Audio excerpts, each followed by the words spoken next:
Hello प्यारे बच्चों, कैसे आप सभी? बढ़िया। ओके।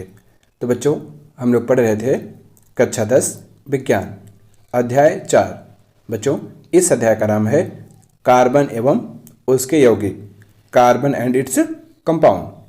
तो बच्चों, इस अध्याय को हम लोगों ने 4 पार्ट में बहुत ही अच्छे से कंप्लीट कर लिया है। यह इस अध्याय का 5वां पार्ट है और इस पार्ट में हम लोग इस अध्याय 4 के प्रश्न उत्तर करने वाले हैं। तो चलिए देर न करते हुए वीडियो को शुरू करते हैं। और हाँ, वीडियो को शुरू करने से पहले, जैसा कि मैं आपको हर वीडियो में बताते आता हूँ कि आपको कॉपी पेन लेके ही मेरी वीडियो देखनी है। जो भी चीज़ें मैं बताऊँ आप उसको नोट्स करिए, नोट्स बनाइए, क्योंकि खुद का नोट्स दुनिया का सबसे बेस्ट नोट होता है। ओके, तो चलिए, आई होप आप लोगों ने कॉपी पेन लेकर तैयार हो गए होंगे। तो चलिए वीडियो को शुरू करते हैं। देखिए, आज का पहला प्रश्न। हाँ, अगर आप लोग बुक लिए हों तो पेज नंबर 68 खोल लीजिए, एनसीईआरटी वाली बुक। ठीक है, चलिए। तो देखिए प्रश्न क्या है कि CO2, बच्चों CO2 क्या है? Carbon dioxide. हाँ, आपको मैं बता दूं कि जहां भी कोई भी केमिकल फार्मूला आता है, आप उसको अपनी कॉपी में जब भी लिखें तो नीचे उसका नाम जरूर लिखें। आप ऐसा जब करते रहेंगे अभी से, तो आप देखेंगे इंटर क्रॉस करते हुए आपको ऐसे पता नहीं कितने फार्मूले याद हो जाएंगे, मैं बता नहीं सकता। ठीक है, चलिए, ये क्या है? CO2 सूत्र वाले कार्बन डाइऑक्साइड की इलेक्ट्रॉन बिंदु संरचना दिखाइए। इलेक्ट्रॉन बिंदु संरचना दिखाना है कि कैसे बना होता है और कैसे दिखाना है? इलेक्ट्रॉन के द्वारा। इलेक्ट्रॉन बिंदु संरचना क्या होती है बच्चों? कि इलेक्ट्रॉन के माध्यम से उनको दर्शाना क्या कहलाएगा? इलेक्ट्रॉन बिंदु संरचना। तो देखिए, लिखिए आंसर में से कि CO2 इलेक्ट्रॉन बिंदु की संरचना निम्न आकृति में दर्शाई गई है। आप ये देख सकते हैं। ठीक है, मैं इसको समझा रहा हूँ कैसे। यहाँ देखिए साइड में कि ये है आपका कार्बन, एक कार्बन है, 2 ऑक्सीजन है, इस तरीके से। ठीक है, तो बच्चों आपको पता है कि कार्बन के बाहरी कक्षा में कितने इलेक्ट्रॉन होते हैं? 4। तो 1 2 3 4। ऑक्सीजन के बाहरी कक्षा में कितने इलेक्ट्रॉन होते हैं? 6। 1 2 3 4 5 6। इसमें भी 1 2 3 4 5 6। अब 6 तो कहीं भी बना दीजिए, कोई दिक्कत नहीं है। ठीक है, ये 6 हो गया। तो अब देखिए ये कैसे बनेंगे कि इनको अपना अष्टक पूरा करना है, कार्बन को भी और ऑक्सीजन को भी। तो करेंगे क्या? ये देखिए, आपका जो ये वाला है ऑक्सीजन 6 है, अगर ये यहाँ से ऐसे लेता है और इसका भी 2 ले लिया ऐसे, तो कितना हो जाएगा इसका? 2 2 4 2 6 2 8, इसका हो गया। अब ये है, ये भी क्या करेगा? इसका भी 2 से 2 ले लेगा यहाँ से ऐसे, इस तरीके से। ठीक है, और अब इसका तो पूरा हो गया, इसका भी पूरा हो गया। अब देखिए ऑक्सीजन, इसका देखिए कार्बन का, तो ये क्या करेगा? ये इस तरीके से बनाएगा, इस कार्बन के भी लेगा और इस कार्बन का भी लेगा, इस तरीके से। देखिए तीनों का पूरा हो गया, इसका भी, इसका भी और इसका भी। ठीक है, ये 2 एक्स्ट्रा बन गए हैं, इसको गिनना नहीं है। ठीक है ना, तो ऐसे क्या हो जाएगा पूरा। देखिए यहाँ पे भी ये जो क्रॉस वाला दिख रहा है आपको, ये देखिए, ये 2, ये वाला 2 और ये 2 इस कार्बन के हैं, और ये जो 6 दिख रहा है आपको ऑक्सीजन के हैं, और ये 6 ऑक्सीजन के हैं। इसके अलावा आप अगर नहीं समझ में आया है तो जो डायग्राम दिख रहा है पहला वाला, इसको देखिए, ऊपर स्क्रीन पर डायग्राम दिख रही है, उसमें जो कार्बन है उसके जो डॉट दिख रहे हैं, जो इलेक्ट्रॉन हैं वो ग्रीन कलर के हैं, और जो ऑक्सीजन है उसके इलेक्ट्रॉन पिंक कलर के हैं। आप वहाँ समझ गए होंगे। इस डायग्राम को देखिए, सब क्लियर हो जाएगा। क्लियर हो गया? ओके, चलिए अब प्रश्न नंबर 2 की तरफ चलते हैं।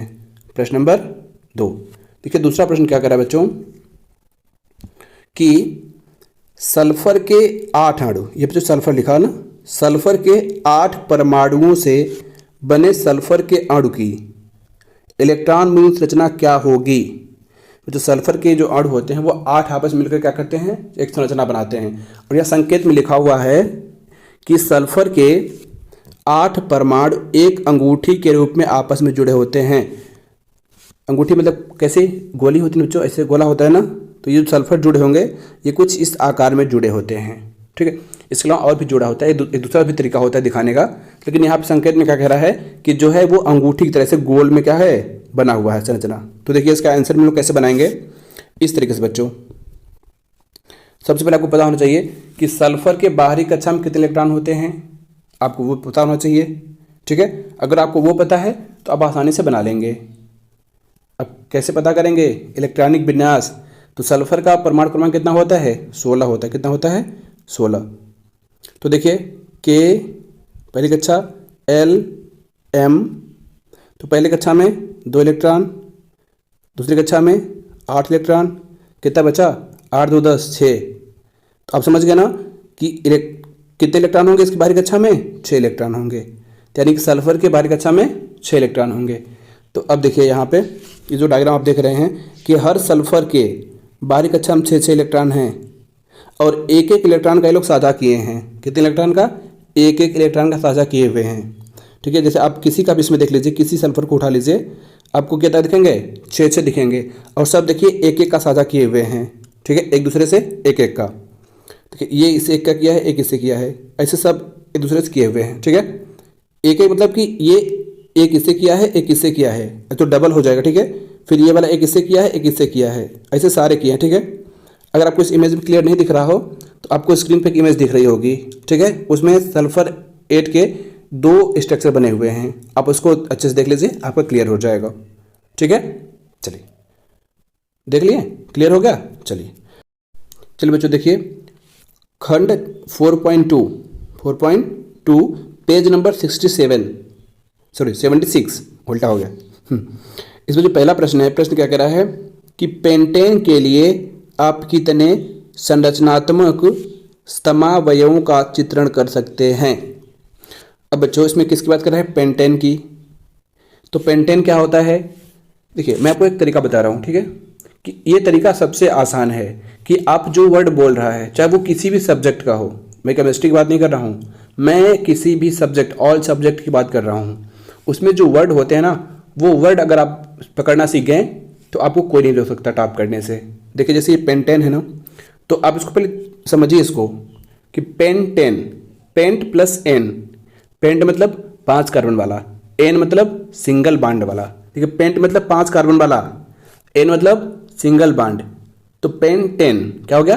पेंटेन, यानी कि 5 कार्बन होगा और बॉन्ड कैसा होगा? सिंगल होगा। तो ये का पेंटेन। समावयव एक वर्ड आया है, समावयव का मतलब कहते हैं बच्चों, इस देखिए इसमें क्या होता है, इसमें उनके संरचना अलग होती है, संरचना अलग होती है लेकिन अणुसूत्र समान होता है। अणुसूत्र क्या होगा? समान होगा लेकिन संरचना अलग होगी। ऐसे यौगिक को हम लोग कहते हैं समावयव। ठीक है, चलिए अब इसका आंसर देखिए। हाँ, पेंटेन के लिए 3 संरचनात्मक समावयव का चित्रण संभव है जिसे निम्न आकृतियों में दर्शाया जाता है। तो बच्चों 3 ही क्यों संभव है? 4 5 6 7 क्यों नहीं हुए? इसको भी हम लोग देखने वाले हैं। ठीक है, कि 3 ही क्यों हुआ, 4 क्यों नहीं हुआ, या 2 ही क्यों नहीं हुआ, 5 क्यों नहीं हुआ, ऐसे। ठीक है, तो चलिए देखिए, अब इसका आंसर लिखिएगा इस तरीके से। देखिए जो पहले की हम लोग बात करते हैं, देखिए 5 कार्बन है ना, पहले सभी कार्बन को एक सीधी लाइन में रख दीजिए। देखिए रख दीजिए, 1 2 3 4 5 हो गया, 5 कार्बन है। और हाइड्रोजन कितने होंगे? 12। कितने? 12। देखिए 1 2 3 4 5 6 7 8 9 10 11 12। तो ये पेंटेन का फॉर्मूला होता है। एल्केन पता है ना आपको? एल्केन फार्मूला CnH2n+1 +2 होता है। ठीक है, तो देखिए ये आपका बन गया नॉर्मल पेंटेन। कैसा पेंटेन बन गया? नॉर्मल। मैंने आपको नॉर्मल, आइसो, नियो याद है? लेक्चर में बहुत अच्छे से कंप्लीट करवाया था। चलिए देखिए, एक तो ये तरीका हो गया, इसको सिंपल ऐसे बना दें, लंबी श्रृंखला बन जाएगी। एक ये साखी श्रृंखला बना दीजिए आप इस तरीके से। देखिए 3 कार्बन को ऐसे रख दिया गया और 2 कार्बन को इसके ऊपर नीचे रख दिया गया। ठीक है, और आपको पढ़ाया था कि जब एक कार्बन पर 2 मेथिल समूह जुड़ा होता है, ठीक है, इस तरीके से, तो इसका नाम नियो करके दिया जाता है। क्या करके? नियो करके, याद है? देखिए नियो पेंटेन। तो देखिए पेंटेन ही है, ये भी पेंटेन है, ये भी पेंटेन, ये भी पेंटेन। क्यों? क्योंकि अणुसूत्र तीनों का समान है लेकिन स्ट्रक्चर अलग अलग है, तो स्ट्रक्चर के हिसाब से नाम दिया जाता है। तो ये जो स्ट्रक्चर है ये है आपका नियो पेंटेन। ठीक है, देखिए इसमें क्या है कि 4 कार्बन ऐसे पे हैं और सिर्फ एक सिंगल कार्बन ऐसे पे है। इसमें देखिए डबल कार्बन ऐसे पे था ना, इसमें सिर्फ सिंगल कार्बन ऐसे है, तो इसका नाम हो जाएगा आइसो। क्या हो जाएगा? आइसो। देखिए बच्चों, अगर मैं आपको परिभाषा बताऊं, देखिए इसका कुछ परिभाषा इस तरीके से होता है नियो का, कि दूसरे कार्बन पर अगर 2 मेथिल समूह जुड़ा हुआ है, अगर दूसरे अंतिम से ऐसे अंतिम से दूसरे कार्बन परमाणु पे, इसकी बता रहा हूँ नियो वाले की, अंतिम से दूसरे कार्बन परमाणु पे यदि 2 मेथिल समूह जुड़े होते हैं तो नाम में नियो जोड़ देते हैं। देखिए अंतिम से चाहे इधर से गिनिए चाहे इधर से गिनिए, तो इधर से पहला दूसरा, इधर से पहला दूसरा, तो 2 देखिए मेथिल समूह, बच्चों ये CH3 क्या है, मेथिल समूह है, तो नाम में जुड़ेगा नियो। ठीक है, यहाँ पे देखिए अगर अंतिम से दूसरे कार्बन परमाणु पे एक मेथिल समूह जुड़ा होता है तो उसको हम लोग नाम देते हैं आइसो। क्या नाम देंगे, आइसो। ये देख लीजिए आप, पहला कार्बन दूसरा कार्बन अंतिम से मान लेते हैं इसको, तो देखिए एक मेथिल समूह जुड़ा है ना, ये CH3। ठीक है, अगर आप लोग लेक्चर पढ़े होंगे यानी कि अध्याय अगर आप लोग देखा होगा, हमसे पढ़ा होगा, तो आपको ये करने में कोई दिक्कत नहीं होगी, आप कर चुके होंगे अब तक। आपको बोरिंग लग रहा होगा कि सर क्या बार बार बता रहे वही, ठीक है, पर जरूरी है बताना। ठीक है, कि जो बच्चे अगर नए आए होंगे वो समझ जाएंगे। चलिए हो गया क्लियर। नॉर्मल, जो नॉर्मल कैसे सिंपल एन से दिखा देते, ठीक है, नियो और आइसो। चलिए अब अगला क्वेश्चन चलते, क्वेश्चन नंबर 2। देखिए क्वेश्चन 2 क्या कह रहा है बच्चों, पेन चेंज कर ले, हाँ थोड़ा चेंज कर लें प्लीज़। हो गया, ठीक है।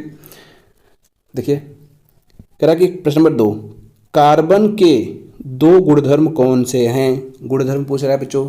ठीक है, गुणधर्म मतलब कि उसके जो गुण होते हैं वो कौन से गुण प्रदर्शित करता है, कौन सा शो करता है, वही पूछ रहा है। ठीक है, जिनके कारण हमारे चारों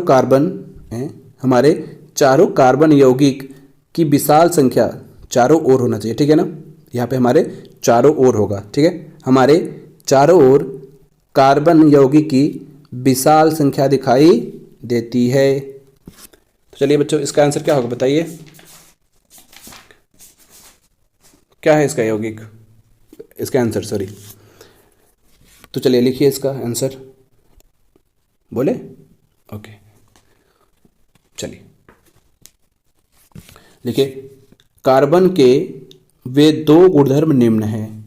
मैंने आपको लेक्चर में पढ़ाया हुआ है। ठीक है, अगर आप लेक्चर पढ़े होंगे तो आपको ये बहुत मजा आ रहा हो करने में। ठीक है, जिनके कारण चारों ओर कार्बन यौगिक की विशाल संख्या दिखाई देती है।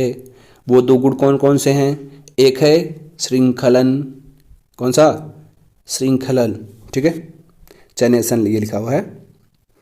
श्रृंखलन मतलब क्या होता है बच्चों, एक श्रृंखला बनाना, आपस में जुड़ करके श्रृंखला बनाना। तो जो कार्बन परमाणु होते हैं ना, मैं आपको समझा रहा हूँ, वो ऐसे क्या करते हैं, आपस में ढेर सारे जुड़ के एक लंबी श्रृंखला बना लेते हैं। ठीक है, देखिए यहाँ पे लिखिए इसमें श्रृंखलन में कि कार्बन में कार्बन के दूसरे परमाणुओं के साथ आबंध बनाने की क्षमता होती है। मतलब कार्बन का एक परमाणु कार्बन के दूसरे परमाणु के साथ जुड़ जाता है। ठीक है, जिससे बड़ी संख्या में अणु बनते हैं। इसी गुण के कारण सीधी श्रृंखला, शाखा श्रृंखला, वलयाकार श्रृंखला द्वारा बड़ी संख्या में यौगिकों का निर्माण होता है। सारी चीज़ आप लोग पढ़ चुके हैं अच्छे से। ठीक है, तो आप ऐसे ही लिख लीजिएगा, लिख लिए। चलिए दूसरा गुण देख लीजिए, कार्बन की चतुसंयोजकता, अर्थात कार्बन की जो संयोजकता होती है वो कितनी होती है, 4 होती है, वो इसका गुण है। ठीक है, चलिए लिखिए, कार्बन की संयोजकता 4 है, कितनी है, 4। इसमें 4 अन्य कार्बन परमाणुओं या कुछ अन्य एक सहसंयोजक तत्वों के परमाणुओं के साथ आबंध की क्षमता होती है। आबंधन मतलब बंध बनाने की क्षमता। ठीक है, मतलब बच्चों जो कार्बन होता है, ठीक है, अब पेन फिर चेंज करना पड़ेगा मुझे। चलिए कोई बात नहीं, चेंज कर लेते हैं। देखिए मान लीजिए कार्बन का एक परमाणु है। ठीक है, तो इस तरीके से देखिए कार्बन के 4 परमाणुओं से ये बंध बना सकता है इस तरीके से, या कार्बन का एक परमाणु, ठीक है, किसी एकल संयोजक वाले से, जब अगर हाइड्रोजन बनाएगा तो 4 हाइड्रोजन से ऐसे बना सकता है ये। ठीक है ना, देखिए 4 ठो बनाएगा इसे इस तरीके से। ठीक है, चलिए समझ गए ना ये चीज़। आगे लिखिए, ऑक्सीजन, हाइड्रोजन, सल्फर, क्लोरीन तथा अनेक तत्वों के साथ कार्बन के साथ यौगिक बनाते हैं। बच्चों चाहे वो देखिए CO2 बन सकता है, ठीक है, CH4 बन जाएगा, मेथेन बन जाएगा, उसके अलावा सल्फर भी बन जाएगा, क्लोरीन, CCl4, CCl3, इस तरीके से बना लेता है ये, ठीक है। इसके परिणाम स्वरूप कार्बन यौगिक की संख्या विशाल होती है। समझ गए आप लोग?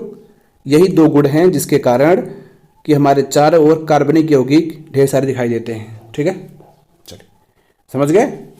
Very good. चलिए अगला देखिए बच्चों, अगर आप लोग लिखने में पीछे हो जाते हैं तो आप वीडियो को पॉज करके लिख लिया करिए, ठीक है। चलिए समझिए अब इसको क्या कह रहा है कि साइक्लोपेंटेन का सूत्र तथा इलेक्ट्रॉन बिंदु संरचना क्या होगी। तो सबसे पहले बेटा ध्यान दीजिए इधर कि साइक्लो का मतलब क्या होता है। पेंटेन तो भी ऊपर पढ़ाए हैं कि 5 कार्बन वाला होगा और 12 हाइड्रोजन होगा। सॉरी, हाँ पेंटेन से ही बोले कि 5 क्या होगा आपके कार्बन होंगे और 12 क्या होंगे हाइड्रोजन। ये क्या है? ये पेंटेन है, ये 12 है, ठीक है। लेकिन यहाँ बात कर साइक्लो की, किसकी? साइक्लो। तो साइकिल मतलब क्या होता है? गोला, सर्कल होता है ना, सर्कल। तो साइकिल का मतलब क्या होता है? एक गोले के रूप में हो जाता है वो, ठीक है। तो जहाँ भी साइकिल आ जाएगा समझिए गोला की बात कर रहा है, ठीक है। साइक्लोपेंटेन, साइक्लोहेक्सेन, ठीक है, इस तरीके से होता है। तो यहाँ बात करें साइक्लोपेंटेन की का सूत्र था इलेक्ट्रॉन बिंदु संरचना। तो बच्चों मैं आपको बता दूं कि देखिए सिंपल पेंटेन का सूत्र ये होता है, लेकिन देखिए अगर ये ऐसे 1 carbon 2 carbon 3 carbon 4 carbon 5 carbon तो ऐसे बन जाएगा आपका। तो कितने इसको चाहिए? हाइड्रोजन कितने चाहिए? 1 2 3 4 5 6 7 8 9 10 11 12 चाहिए ना। लेकिन अगर इसको हम लोग गोले के रूप में बना दें, कैसे? गोले के रूप में, तो ऐसे तो कितने चाहिए? 12 हाइड्रोजन चाहिए ना, इस तरीके से। लेकिन इसको हम गोला बना दें, साइकिल बना दें, तब कितना चाहिए? देखिए तब कितना चाहिए? देखिए 1 2 3 कार्बन है, ठीक है। एक सेकंड थोड़ा ऊपर बना रहे हैं ना, यहाँ देखिए 1 2 3 4 5 हो गए ना। इसको इसमें जोड़ दीजिए, इसको इसमें जोड़िए, इसको इसमें जोड़िए, इसको इसमें और इसको इसमें। अब बताइए हाइड्रोजन कितने चाहिए? इस वाले को कितना चाहिए? 2 चाहिए। इसको कितना चाहिए? 2 चाहिए। इसको 2 चाहिए, इसको भी 2 चाहिए, इसको भी 2 चाहिए, क्योंकि 2 2 ये आपस में बनाए हुए हैं। तो यहाँ पे कितने हाइड्रोजन हो गए? 2 2 4 2 6 2 8 2 10 हाइड्रोजन। उसमें कितने थे? 12 थे। क्यों? क्योंकि यही जो लास्ट वाला था यहाँ पे, अगर इसको हम लोग काट देंगे यहाँ से, तो देखिए यहाँ से बांध काटेंगे तो एक यहाँ पे हाइड्रोजन आ जाएगा, एक यहाँ पर आ जाएगा, तो 12 हो जाएगा। तो आई होप समझ गए होंगे ये 10 12 का चक्कर क्या है, ठीक है। चलिए अब ध्यान दीजिए इधर कि साइक्लोपेंटेन का सूत्र है C5H10। 2 कहाँ से कम होगा पेंटेन में? वही साइकिल जुड़ गया। इलेक्ट्रॉन बिंदु संरचना देखिए यहाँ पे है बच्चों, आप यहाँ पे जो देख रहे हैं ये जो डॉट से दिख रहा है, ठीक है। जो H के इलेक्ट्रॉन हैं उसको ऐसे डॉट से दिखाया गया है, ठीक है। और जो कार्बन के इलेक्ट्रॉन हैं उसको ऐसे क्रॉस से दिखाया गया है। किससे? ऐसे इस तरीके से जो क्रॉस किया हुआ है उसको ऐसे क्रॉस से दिखाया गया, ठीक है। तो आप समझ लीजिए कि ये जो दो देख रहे हैं आप, ये हाइड्रोजन के हैं और ये जो 4 हैं किसके हैं? कार्बन के। उसी प्रकार से यहाँ भी, यहाँ भी, यहाँ भी, यहाँ भी। तो आप लोग ये समझ गए होंगे, ठीक है। साइड में आपको एक इमेज भी आ रही होगी, आप उसको भी देख लीजिए, वहाँ से आपको एकदम क्लियर हो जाएगा 100%। हो गया? चलिए देखिए ये क्या किए, ये एक एक इलेक्ट्रॉन का शेयर किए हैं एक दूसरे से, ठीक है। इससे एक इलेक्ट्रॉन इससे किया है, एक इलेक्ट्रॉन इससे किया है, एक इलेक्ट्रॉन इससे, एक इलेक्ट्रॉन इससे, इसका भी इधर से और एक ठो इधर से किया है, एक ठो इधर से किया है। तो सब इलेक्ट्रॉन यूज हो गए, ठीक है। चलिए यह सहसंयोजक बंध है। कौन से बंध है बच्चों? सहसंयोजक। क्यों? क्योंकि आपस में क्या किए हैं? शेयर किए हुए हैं, ठीक है। चलिए अगला देखिए क्वेश्चन नंबर 4 क्या कह रहे हैं बच्चों कि निम्न यौगिकों की संरचनात्मक चित्रित कीजिए। इनकी संरचना बनाना है आपको, स्ट्रक्चर बनाने के लिए कह रहा है, ठीक है। चलिए पहला है एथेनोइक अम्ल। तो बच्चों इसके लिए आपको फॉर्मूला पता होना चाहिए। फॉर्मूला क्या हो जाएगा एथेनोइक अम्ल का? C2CH क्या होगा बताइए? बताइए। दूसरा ब्रोमोपेंटेन, पेंटेन बताया ना, बस में ब्रोमीन जोड़ दीजिए। ब्यूटेनॉन है। अब नॉन है तो क्या जुड़ेगा? लेक्चर में अच्छे से बताया हुआ था। हेक्सेनल है तो इसमें क्या जुड़ेगा? ओइक अम्ल है तो क्या जुड़ेगा? COOH जुड़ेगा ना ओइक अम्ल में। ब्रोमोपेंटेन ये तो सिंपल है, इसमें कुछ नहीं जुड़ेगा, बस ब्रोमीन जुड़ जाएगा आपका। ये नॉन है तो ओन है इसमें ना, तो CO जुड़ेगा। क्या जुड़ेगा? CO कीटोन, ये हेक्सेनल है, इसमें अल जुड़ा है तो OH होगा, क्या होगा? OH। चलिए देखिए समझिए इसको, मैं आपको एक एक करके समझा रहा हूँ ना। देखिए जो पहला आपका है आंसर में एथेनोइक अम्ल, एथेनोइक अम्ल, यहाँ देखिए फॉर्मूला हो जाएगा CH3COOH। तो इसका एक और नाम बताइए, इसको और किस नाम से जानते हैं? एसिटिक एसिड, ठीक है ना। चलिए नाम याद होना चाहिए।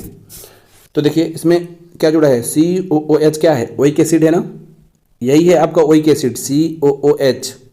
तो देखिए दो हाइड्रोजन कार्बन है, एक कार्बन दो कार्बन, यहाँ से 3 हाइड्रोजन है, एक हाइड्रोजन दो हाइड्रोजन, 3 हाइड्रोजन, इस तरीके से जोड़ दिए।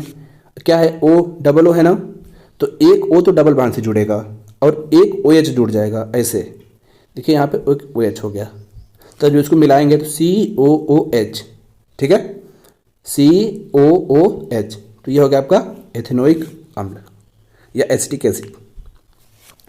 दूसरी बात करें ब्रोमोपेंटेन, ब्रोमोपेंटेन, तो ये बहुत आसान है कि पेंटेन का फॉर्मूला क्या होता है? C5H12 ना, लेकिन अगर ब्रोमीन जोड़ेंगे तो क्या हो जाएगा कि C5H, एक हाइड्रोजन हटाएंगे 11Br, ये हो जाएगा आपका ब्रोमोपेंटेन। क्या हो जाएगा? ब्रोमोपेंटेन। यहाँ देखिए ये दिया हुआ है, एक हाइड्रोजन को हटा करके एक ब्रोमीन आकर जुड़ गया है, दोनों सिंगल से संयोजकता वाले हैं, ठीक है। तो देखिए अगर यहाँ पे H रहता तो क्या होता? पेंटेन, लेकिन H को हटा के क्या बन गया? ब्रोमोपेंटेन। तो पेंटेन का फॉर्मूला कैसे बनता है आप पता है आपको ना, स्ट्रक्चर कैसे बनता है? ऊपर सीखे हम लोग कि 5 कार्बन ऐसे रहते हैं सीधे श्रृंखला में और कैसे आपस में जुड़े रहते हैं, और 1 2 3 हाइड्रोजन यहाँ पे रहेंगे, 2 हाइड्रोजन यहाँ पे, 2 यहाँ पे, 2 यहाँ पे, 2 यहाँ पे, 1 यहाँ पे। तो देखिए ऐसे होता है क्या? पेंटेन, लेकिन यहाँ पे अगर ब्रोमीन जोड़ दिए तो ब्रोमोपेंटेन, क्लोरीन जोड़ दिए तो क्लोरोपेंटेन, इस तरीके से होता है, ठीक है। चलिए समझ गए, चलिए वेरी गुड। तीसरा देखिए, तीसरा क्या कह रहा है? ब्यूटेनोन। अच्छा नोन है ना, इसमें ओन जुड़ रहा है, ओन कीटोन, इस तरीके से CO, इसमें क्या होगा? CO होगा। अगर CO आपको कहीं मिल जाए तो उसमें ओन जुड़ता है, क्या जुड़ता है? ओन। तो ब्यूटेन है तो ब्यूटेनोन, प्रोपेन है तो प्रोपेनोन, इस तरीके से। तो देखिए फॉर्मूला क्या हो जाएगा? ब्यूट है ना, ब्यूट, 4 कार्बन, कितने कार्बन? 4। देखिए यहाँ पे 2 कार्बन यहाँ पे, एक यहाँ पे, एक यहाँ पे, 4। देखिए ये CO है बीच में ना, C2H5COCH3, ये फॉर्मूला होता है ब्यूटेनोन का, ठीक है। तो अब देखिए स्ट्रक्चर कैसे बनाएंगे? कार्बन कितने हैं? 2 3 4, तभी तो ब्यूट हुआ है। एक कार्बन को मेथ कहते हैं, 2 को एथ कहते हैं, 3 को प्रोप, 4 को ब्यूट, तो ब्यूट से ब्यूटेनोन, ओके। चलिए यहाँ देखिए 1 2 3 4 कार्बन, CO है ना, तो C डबल बॉन्ड O, यहाँ पे देखिए यही CO है, ठीक है। और बाकी हमसे कोई मतलब नहीं, बाकी सब देखिए बैलेंस सबका पूरा होगा, संयोजकता देख लीजिए सबका पूरा है, ठीक है ना। तो ये आपका क्या है? ब्यूटेनोन। क्यों? क्योंकि इसमें CO जुड़ा हुआ है, CO होता है कीटोन, कीटोन में जुड़ता है ओन, तो क्या हो जाएगा? ब्यूटेनोन, पेंटेनोन, हेक्सेनोन, ठीक इस तरीके से। अब हेक्सेनल, हेक्सेनल जो नल है ना, तो देखिए इसमें होता है CHO, एल्डिहाइड होता है, क्या होता है? CHO, ठीक है, क्या होता है? CHO। सॉरी ऊपर थोड़ा मिस्टेक हो गया तो मैंने OH बता दिया था, उसमें आल जुड़ता है, ठीक है, उसमें OH अगर रहेगा उसमें आल जुड़ता है, और ये नल है ना तो इसमें CHO जुड़ता है, क्या? CHO, एल्डिहाइड समूह, एल्डिहाइड समूह ऊपर है, उसको सही कर लीजिएगा अगर आप लोग लिखे होंगे तब। तो देखिए क्या हो जाएगा?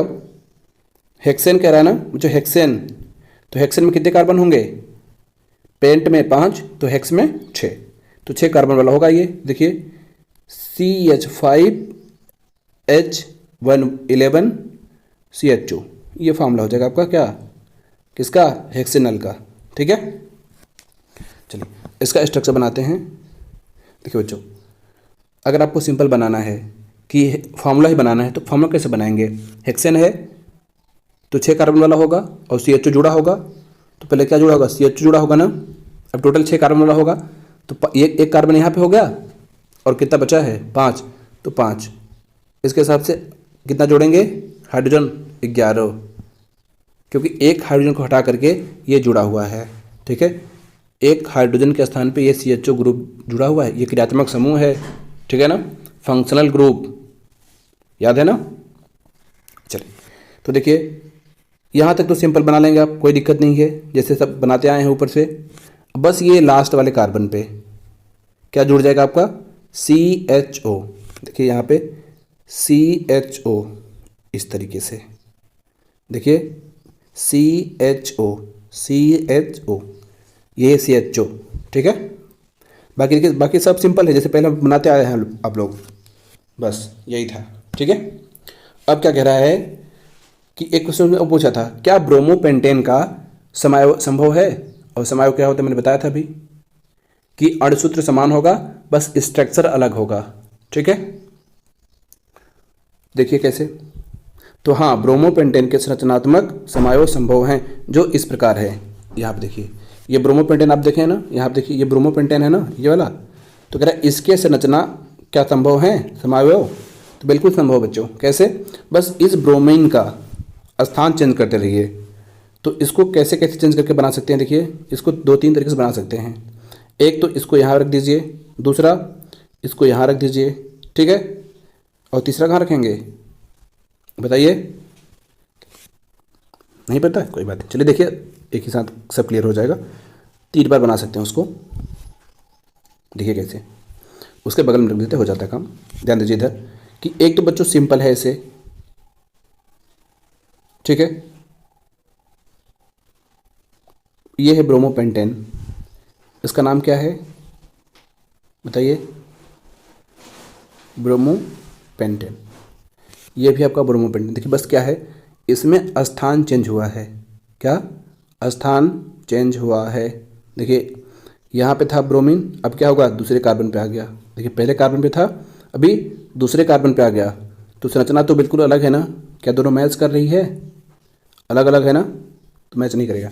इसमें देखिए, इसमें इसको एक बार और इधर कर दिए, एक बार और इधर कर दिए, तो यहाँ पर आ गया, बीच में आ गया। तो ये देख लीजिए आप यहाँ पे, ठीक है, ये हो गया ब्रोमोपेंटेन। तो अब आप कहेंगे कि यहाँ आ गया, इसको एक बार यहाँ कर दीजिए, एक बार यहाँ कर दीजिए, 5 बार हो जाएगा। तो अगर आप एक बार यहाँ करेंगे तो ये वाला तो बना है पहले से, देखिए यहाँ पर 1 2 1 2 पहले से बना हुआ है। अगर आप यहाँ पर करेंगे तो यहाँ तो पहले से बना हुआ है, यहाँ पर देखिए, तो बस 3 ही बार संभव है, अब इससे ज़्यादा संभव नहीं है। समझ गए आप लोग ना। चलिए कोई दिक्कत नहीं, चलिए आगे चलते हैं। अब कह रहा है क्वेश्चन नंबर 5 क्या कह रहा है कि निम्न यौगिकों का नामकरण कैसे करेंगे। चलिए अब बहुत अच्छा क्वेश्चन आ गया है, आपको आंसर, चलिए कोई बात नहीं, आंसर बताना है। देखिए पहला है, आपको इसका नाम बताइए जल्दी से। देखिए कितने कार्बन है आप गिनिए, 1 2, कितने कार्बन है, 2 कार्बन। 2 कार्बन का क्या होता है एथ, तो एथेन हो जाएगा। एथेन में क्या जुड़ा है ब्रोमीन, तो नाम हो जाएगा ब्रोमो एथेन।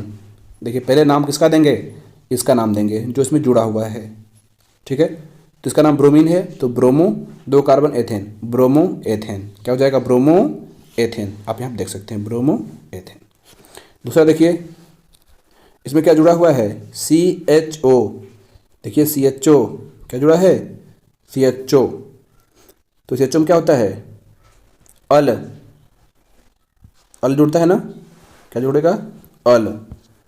कितने कार्बन है, 1 कार्बन है ना, तो मेथेन होता है, क्या होता है, मेथेन। तो मेथेन में अल जुड़ेंगे क्या हो जाएगा, मेथेनल। बच्चों नल या नैल एक ही बात है, ठीक है, इंग्लिश में नैल होता है, इंग्लिश में नल बोलते हैं हम लोग, तो मेथेनल हो जाएगा। देखिए यहाँ पे मेथेनल, देखिए मेथेनल हो गया ना, NaL। चलिए तीसरा देखिए कितने कार्बन है गिनिए, 1 2 या 2 3 4 5 6 कार्बन है ना। और एक बात और ध्यान दीजिए कि पहले कार्बन पर ट्रिपल बॉन्ड है, क्या है, ट्रिपल बॉन्ड, तो इसका नाम कैसे देंगे, पहले कार्बन क्या है, ट्रिपल बॉन्ड, तो इसको ऐसे लिखेंगे। देखिए कितने कार्बन है, 1 2 3 4 5 6, हेक्सेन क्या होगा, हेक्सेन। तो पहले लिखेंगे इसको 1, ये क्या है, ट्रिपल बॉन्ड को क्या कहते हैं, आइन, क्या कहेंगे, आइन। तो 1 आइन। अब ये टोटल क्या है, हेक्सेन, तो हेक्सेन, ठीक है। पहले इस बॉन्ड का नाम लिखेंगे हम लोग, जिस तरीके से पहले इसका नाम लिखे थे ना, इस तरीके से इसका नाम लिखेंगे। तो 1 हेक्सेन आइन, या हेक्साइन भी बोल सकते हैं आप, क्या बोलेंगे, हेक्साइन। आंसर देखिए लिखा होगा, देखिए यहाँ पे 1 हेक्साइन, या देखिए 1 हेक्सेन, 1 आइन हेक्सेन ऐसे, या 1 हेक्साइन या ऐसे, तीनों सही है, जो मैंने बताया वो भी सही है और ये भी दोनों सही हैं, ठीक है।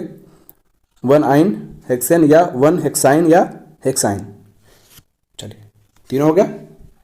अगर यहाँ पे 2 बॉन्ड होता तब क्या लिखते हैं, 1 हेक्सीन, 1 हेक्सीन। अगर बॉन्ड नहीं होता तब क्या लिखेंगे, हेक्सेन लिख देते सीधे सीधे। चलिए अगर यहाँ पे बी आर होता इसे हटा करके तो ब्रोमो हेक्सेन, इस तरीके से, ठीक है। चलिए अगला क्वेश्चन देखिए, पेज नंबर 79 देखिए। इसमें जो पहला क्वेश्चन है, क्वेश्चन क्या कह रहा है कि एथेनॉल C2H5OH, ठीक है, एथेनॉल से एथेनोइक अम्ल में परिवर्तन को ऑक्सीकरण अभिक्रिया क्यों कहते हैं। चलिए बताइए, पेज नंबर 69 खोल लीजिए। इसमें 2 क्वेश्चन हैं। पहला क्वेश्चन है आपका कि एथेनॉल से एथेनोइक अम्ल में परिवर्तन को ऑक्सीकरण अभिक्रिया क्यों कहते हैं। बच्चों ऑक्सीकरण का मतलब क्या होता है, इसका सीधा सा मतलब होता है ऑक्सीजन का जुड़ना। अगर कहीं भी ऑक्सीकरण आ जाए तो ऑक्सीजन का जुड़ना, सीधी सी बात है, आप लोग पढ़ भी चुके हैं पहले, ठीक है। चलिए इसका आंसर लिखिएगा कि चूंकि क्षारीय पोटेशियम परमैंगनेट, फार्मूला है KMnO4 अथवा अम्लीय पोटेशियम डाइक्रोमेट, फार्मूला है K2Cr2O7। एथेनॉल को एथेनोइक अम्ल में ऑक्सीकृत कर देते हैं। ऑक्सीकृत का मतलब होता है उसको ऑक्सीजन जोड़ देते हैं, अर्थात ये प्रारंभिक पदार्थ ये वाला एथेनॉल में ऑक्सीजन जोड़ देते हैं। कौन, ये चाहे ये हो, ठीक है। इसलिए इनको ऑक्सीकरण अभिक्रिया कहते हैं। ऑक्सीकरण होगा, ठीक है, ऑक्सीकरण अभिक्रिया कहते हैं। तो रिएक्शन देख लीजिए, ये क्या बच्चों आपका एथेनॉल है CH3CH2OH, या तो सीधे से लिख दीजिए C2H5OH। ये क्या है, ये एरो तो लगता है, आपका रिएक्शन पता है। अब ये लेना है आपको, ये क्या है, उत्प्रेरक हैं। क्या है, उत्प्रेरक। चाहे इसको लीजिए या इसको, दोनों जरूरी नहीं, आप कोई एक ले सकते हैं, ठीक है। ये क्षारीय KMnO4 है और प्लस ये क्या है, अम्लीय पोटेशियम डाइक्रोमेट।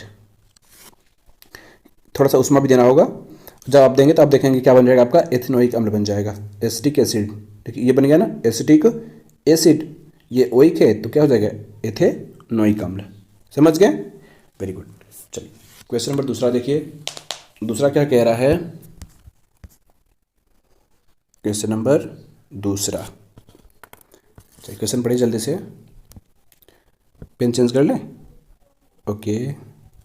चलिए देखिए, कह रहा ऑक्सीजन तथा एथाइन ट्रिपल बॉन्ड वाला बात कर रहा है, के मिश्रण का दहन वेल्डिंग के लिए किया जाता है। ऑक्सीजन तथा एथाइन के मिश्रण को वेल्डिंग के लिए किया जाता है। मुझे वेल्डिंग बुक पता है ना, वेल्डिंग क्या होता है, ठीक है।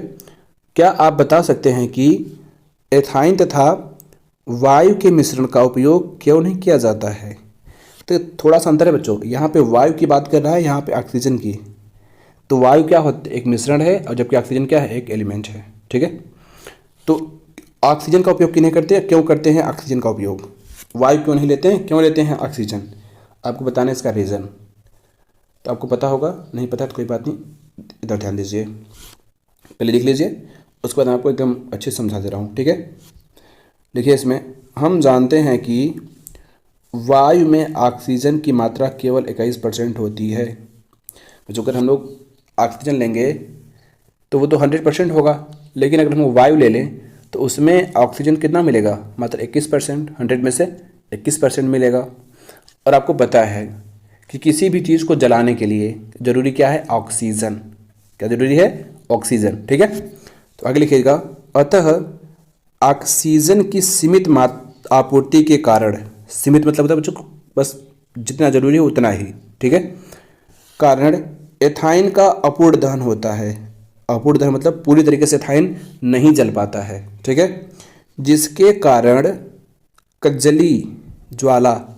तो कज्जली का मतलब क्या होता है, आप एक इमेज देख रहे होंगे स्क्रीन पे, दिख रही है, तो उसमें जो धुआं निकल रहा है उसमें कुछ ब्लैक ब्लैक दिख रहा है, काला कलर, ठीक है, काजल जैसा, हाँ, तो वही है कज्जली। ठीक है, स्टू क्या लिखा है, सूटी फ्लेम निकलेगी तथा कम ऊष्मा उत्पन्न होगी। बच्चों को पता है कि जब लकड़ी जलती है उसमें धुआं निकलता है और जो आग होता है वो कम लगता है, लेकिन जो आपके घर में जो गैस चलता है, ठीक है, एलपीजी गैस जो होता है उस पर धुआं नहीं निकलता है ना, लेकिन उसकी जो ज्वाला हो, जो फ्लेम होती है वो बहुत तेज़ होती है ना, यही रीज़न है, क्योंकि उसमें जो अब एलपीजी में होता है तो धुआं नहीं निकलता है, उसमें कज्जली नहीं बनता है, आपका काजल नहीं बनता है, ठीक है, वो अच्छे से जलता है, उसका पूर्ण दहन होता है। जो लकड़ी होता है उसका अपूर्ण दहन होता है, वो अच्छे से नहीं जलता है, उसका कोयला बन जाता है, ठीक है, उत्पन्न होती है। जबकि ऑक्सीजन मिश्रण के साथ पूर्ण दहन के कारण, क्यों, क्योंकि उसको एकदम ओभर में क्या मिलता है, ऑक्सीजन, और वो एकदम अच्छे से जला देता है। स्वच्छ नीली ज्वाला, इमेज में आप देख रहे होंगे किस तरीके से, इमेज दिख रही है ना स्क्रीन पे, हाँ, तथा अधिक ऊष्मा निकलेगी जो धातुओं को गलाकर वेल्डिंग करने के लिए आवश्यक ऊष्मा प्रदान करेगी।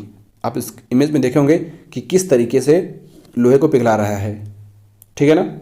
चलिए अब पेज नंबर 83 खोल लीजिए, खंड 4.4 पृष्ठ संख्या 83। चलिए इसमें आपको एक एक्सपेरिमेंट है, उस एक्सपेरिमेंट को देखिए। देखिए प्रश्न क्या है कि प्रयोग द्वारा आप एल्कोहल और कार्बोक्सिलिक अम्ल में कैसे अंतर कर सकते हैं। एक्सपेरिमेंट है, ठीक है, तो मैं एक्सपेरिमेंट करा नहीं पाऊँगा, उसके लिए माफ़ी चाहता हूँ, पर मैं आपको समझा जरूर दूंगा कि किस तरीके से ये होता है, ठीक है। चलिए अगर कभी आपको लैब में जाने का मौका मिले तो आप जरूर कीजिएगा लैब में, ठीक है। देखिए पहला क्या करें, अम्ल का परीक्षण, यानी कि एसिड का टेस्ट कैसे करेंगे आप, क्योंकि आपको देखिए एल्कोहल और कार्बोक्सिलिक अम्ल, ये एल्कोहल है और ये एक अम्ल है, तो अम्ल का परीक्षण कैसे करेंगे, ठीक है। ये दो परख नली लीजिए, परख नली आप जानते हैं, टेस्ट ट्यूब, ठीक है, ए तथा बी लीजिए, एक में एल्कोहल तथा दूसरे में आपको कार्बोक्सिलिक अम्ल लेना है।